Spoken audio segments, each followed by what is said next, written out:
Hi guys, welcome. Danny here from the Magic Junk Drawer with another A&P story from the vault. So this came to my attention today when I went to Stop and Shop, and there was a sign on the register that said, as per company policy, we are not allowed to make change. So you can't ask the cashier for a change of a 50. They're not allowed to give it to you. So this is an excellent policy because of what is known as quick change artists.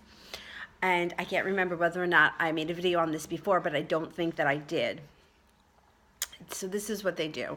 They go into a supermarket or a drugstore, and they tend to target the younger employees that wouldn't know any better, and here's 100, can I have 520s?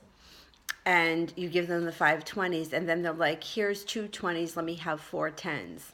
And because I'm just not a scam artist, I have no idea how they do it, but this guy happened to get out of me $60. I don't know how he did it, but somehow he did this. And I didn't think anything of it at the time. I was also like 15 and very naive, so that may have been part of it. But now that I'm an adult, more or less, I really look back on these people and the way they treat the kids that work in grocery stores. I'm sure it's not just grocery stores. It's probably, wherever you work as a kid. But to yell at a kid that's working like in a grocery store, to be condescending. I mean, I just think it's terrible. Anyhow, so this guy scammed me out of $60, and the way that they knew, it was the amount. Like, it's hard to come up $60 short. It's easy to come up $50 short if you give somebody back 100 and you should have given them back a 50. And it's easy to come up $20 short if two bills stick together. But 60 is a funny amount.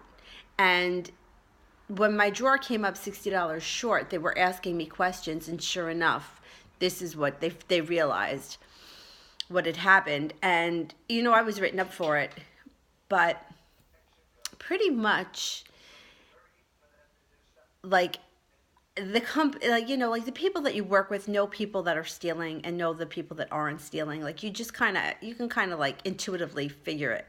And they knew that I wasn't stealing, because this came up when I was an adult. And what was bad was that I was about to go on vacation. It was Memorial Day weekend, and I was leaving to go to Arizona with one of my friends, and it happened like the day before I was leaving. And it was Memorial Day weekend. I was closing the store. So I know that I was only there with the manager and one other employee. And one of the deposits that I put into the drop safe. Now, they had changed the system. So at night, we weren't doing out each drawer like we used to. Like, there was a time where everybody came in, counted their till. It had to prove they were responsible for their drawer. And at the end of the night, they counted it out again. And then if it proved, okay, fine. And if it didn't prove, we had to look for the money. Well, they changed it, so at the end of the night, I had to take a deposit from each register, but I didn't have to count it. I just had to put it in an envelope and throw it. And one deposit was missing. Now, where did it go? Where did it go? I mean, the camera, see, this is why A&P was half-assed all the time. The camera saw me go into the room where the safe was, and this camera saw me come out. But the camera doesn't see what goes on inside the room. So they couldn't see that I put it in there, but what did I do with it? I mean, generally speaking, people don't steal from themselves, right? Like, I was responsible for that money, so why would I steal from myself? So my manager, I mean, he was there with the nighttime sweeper people cleaning up the floors, and nothing was found. He went into the dumpster to see if it was thrown in the garbage. Nothing was found. We're 99% sure that the other employee took it. Like, it must have, the bag's sealed, right? You pulled off this thing, and it's sealed like an envelope.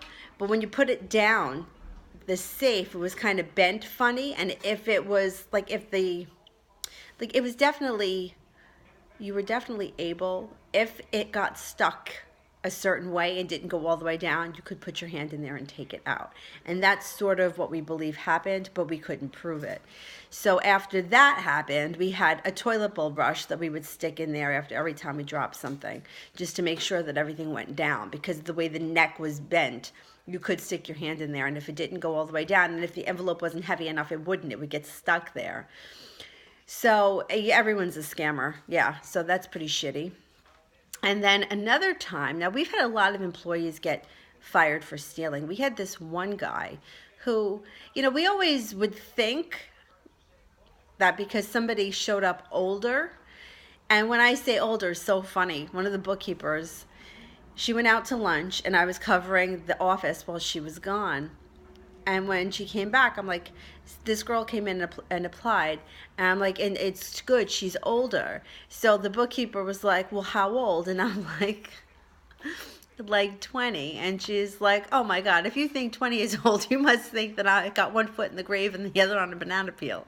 But what I actually meant was she wasn't 15. She was, old. Anyhow.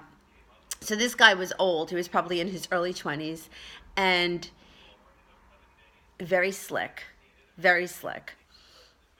The bundles of fives came in $50, and it was wrapped in like a rubber band or a money band. The singles came in 50 as well. So what he would do is he would take out 2 or 3 of the fives and leave it in the money thing. And if the bookkeeper, like the bookkeepers, all of us, we would just see that and count it as 50.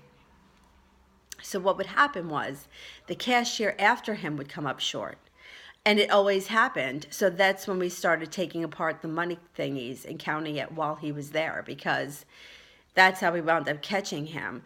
Because this went on for a little while, and it was like every time somebody used that till, after he used it, it came up short. And it came up short in denominations of 5, $10, $15, something like that. So we knew that he was stealing the money, because then we started taking it apart and counting it in front of him, and we were like, oh, this draw's $15 short. Oh, you're $15 short again. Like people will try to get away with what they can get away with. And I'm going to tell you something. You can get away with it for a long time, but eventually you're going to get caught. Everybody gets caught. Eventually you will get caught. So just take that as word of advice.